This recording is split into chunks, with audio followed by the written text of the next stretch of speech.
Battle and Victory. Before daybreak, one of the maidens stationed herself at the window and gazed anxiously over the sea. After some time, she saw vessels full of armed men approaching the shore, and, with difficulty restraining a cry of joy, she wakened her mistress and told her the good news. Not long after, the alarm was given from the tower, where the sleepy watchman had just woke up. Queen Girland had her wits about her more than anyone else. She did not need to be told who the enemy were, and had given the requisite orders to the garrison before Ludwig's and Hartmut's eyes were well open. But when the kings were ready, they countermanded her orders, and instead of defending the castle, marched out to meet the foe in spite of all her warnings and entreaties. Each party moved forward to meet the other in close array, and no sooner had they met than the battle began. Ortwin and Hartmut fought hand to hand, and Ortwin had well been overthrown had not bold Horan struck up the Norman spear.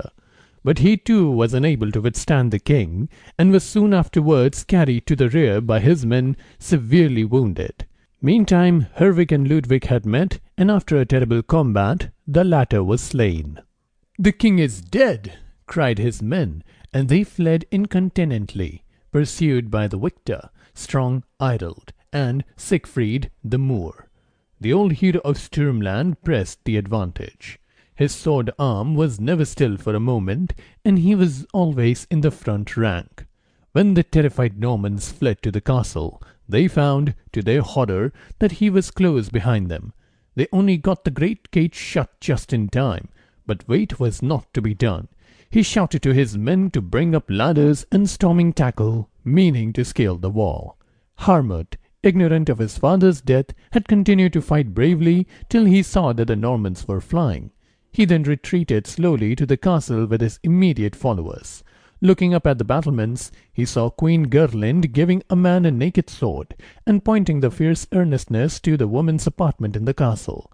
He knew his mother, and feared that she was telling the man to go and murder the haggling women, so he exclaimed in a loud voice of command, "Coward! If you raise your hand to murder any woman, I will have you hung before sunset." The man let the sword fall to the ground and slunk away. At this moment, Hartmut, to his intense amazement, caught sight of old Wait at the castle gate. He looked round for help, but Ludwig was nowhere to be seen.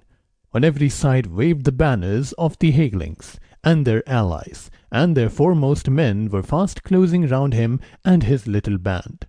Hartmut was too brave to fly. He prepared to defend himself to the last. The Lord of Sturmland now came forward to attack him, and although he fought desperately, it had gone ill with him if Herwig had not thrown himself in the old warrior's way and pleaded for his rival's life. In the heat of the conflict, Wade did not notice who it was that addressed him. He brought down one of his sledgehammer blows on Herwig's head, and the King of Zealand was stretched unconscious on the ground beside many a dead and dying Norman.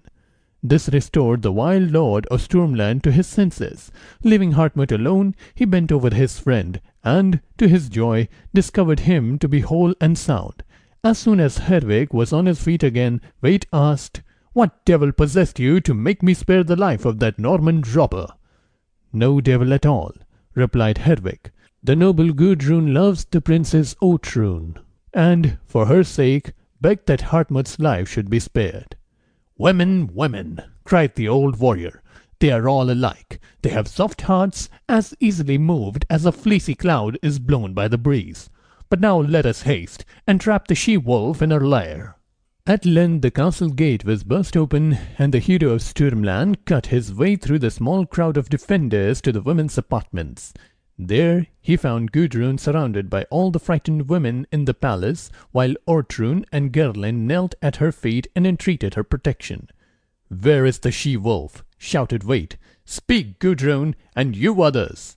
He was awful to look upon, with his grim, stern face, his armor and sword dripping with the blood of his enemies. But Good-drewne did not quail, nor did she utter a single word to betray the cruel woman who had used her so badly. She sat still and quiet, full of a gentle dignity, and looked at the angry old man without blenching. He cast a quick glance round the room in search of Girland, and as he did so, one of the maidens pointed to the queen. The moment he saw the glittering snaky eyes, he caught Girland by the hair, and dragging her to the battlements, cut off her head and flung both it and the body over the wall. "Now the other," he cried, rushing up to the terrified Good-drewne. "She belongs to the serpent's brood, and must share her mother's fate." But Good-drewne held the maiden tightly, clasped in her arms, and told the grim warrior of all the love and tenderness that Good-drewne had shown her, so Wait was fain to be satisfied with the vengeance he had already wreaked. Meanwhile the fighting outside the castle had also ceased. The Norman hero, weary to death, had surrendered with the 80 warriors that were left him. 3 days later, the victorious army went on board with their ships and set sail for the land of the Hagelings, leaving Morung and his men to garrison Cassian. Hartmut and Good-drewne, with 30 of her maidens, had to accompany their conquerors. On their way, they touched Wolpensand, where Queen Hilde had had a minster built, and the bones of those who fell in the old fight buried. And there the heroes gave solemn thanks for the great victory. Good-drewne sat alone in the churchyard, looking at the graves. She thought of her slain father, and wished that she too were at rest. But Good-drewne, coming up to her, took her by the hand and led her to the Moorish king, Siegfried, who desired to gain her love. During the remainder of the voyage, Good-drewne managed to throw the much together and delighted in telling Good-drewne of Siegfried's noble and warlike deeds. In the meantime, Queen Hilde and Hergerd, Herwig's sister, often sat together at a window overlooking the sea. The Hageling army must soon return. But how would it return? And would Good-drewne have kept her troth? Hilde was not so hopeful as her young companion, for she was more used to sorrow.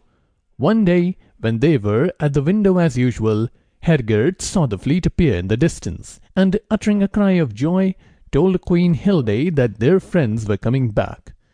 Before the queen and her ladies could get down to the shore, Wait had already landed. On seeing the queen, he at once told her the good news. The rest of the ships were not long in arriving, and soon Hilde had the pleasure of embracing her daughter, the long-lost Good-drewne. Time passed on, and joy reigned in every breast but one. Hartmut ate out his soul in sadness. Gentle Hergerd pitied him, and begged Queen Hilde to use her influence to have him set at liberty and allowed to return to his kingdom.